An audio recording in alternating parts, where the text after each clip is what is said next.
What those things are going to be, I can't answer that right now. But I know that there's just been a lot of change, and it feels like a little bit sometimes. I feel like, in my opinion, it's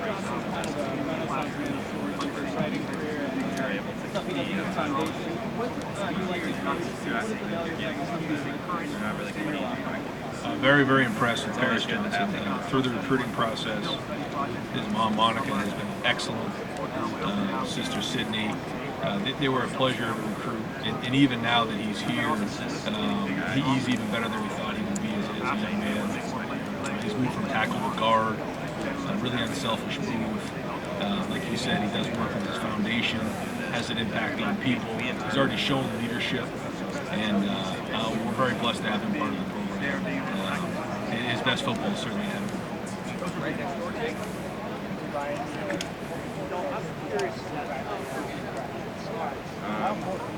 Our rushing side mainly turned down. Yeah, it's been very, very important. I mean, really, really important. Our guys had never been through all that before. We raised the hand on how many guys had been through a summer workout with Mick Marotti. There wasn't that many guys. So a lot of their bodies have changed. You've probably seen some of that on social media. Some of their, they put on a bunch of weight. They've been working really hard. So physically, that's been big. More importantly, it's the leadership and accountability and finding ways to create conflict and show leadership, because the first time that happens in a game, we go down a score or something adverse happens, we need guys to step up in a leadership role. And that can't be the first time. So Mick does a great job of trying to create those types of situations. We do that in preseason, because in the end, that's what wins championships, is that leadership. So there's nobody better in the business than Mick. I say this to everybody, he takes all the sports science stuff, which we've been doing for a long time at Ohio State. That was there before. I got there with Coach Meyer, and all the different sports science and GPS and hydration and all the statistics that we do. But he combines that with an old school work ethic.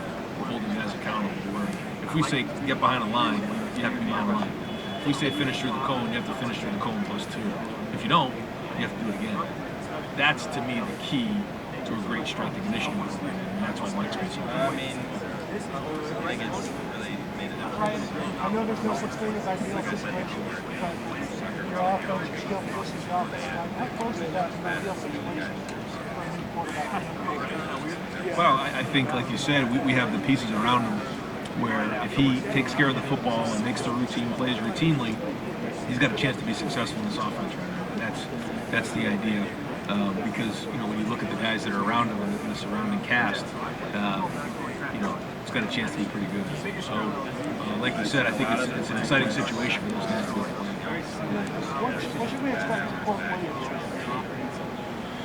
Cord is another special young man. Cord's been through a lot. He's a very thoughtful, hard-working guy. I think if you said who's the hardest working guy in our building, a good portion of our team would say Court Williams.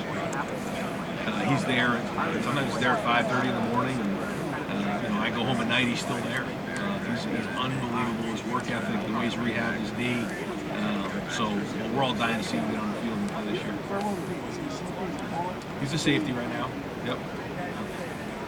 We haven't talked to you since college ball playoffs, looking to expand to 12 teams. I'm sure what's your perspective on that? Do you think he's good or bad for the sport? Is it good or bad for Ohio State? Yeah, I think that the winner of our conference, the Big Ten, should play in the playoff.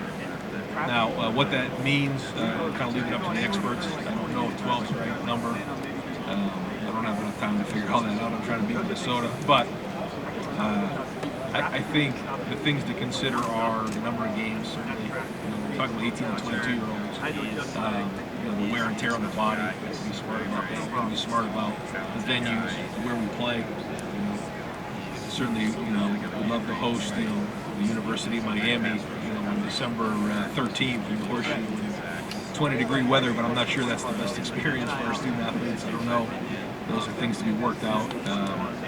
But I do think, again, going back to all the changes that have happened in college football, we really need to be smart about the balance between staying up with the times, because there have been a lot of changes, and making sure that we're being proactive about these changes, but also making sure that we're not making so many changes that we wake up one day and don't recognize the game. So it's that balance that I think that we all need to be sensitive to.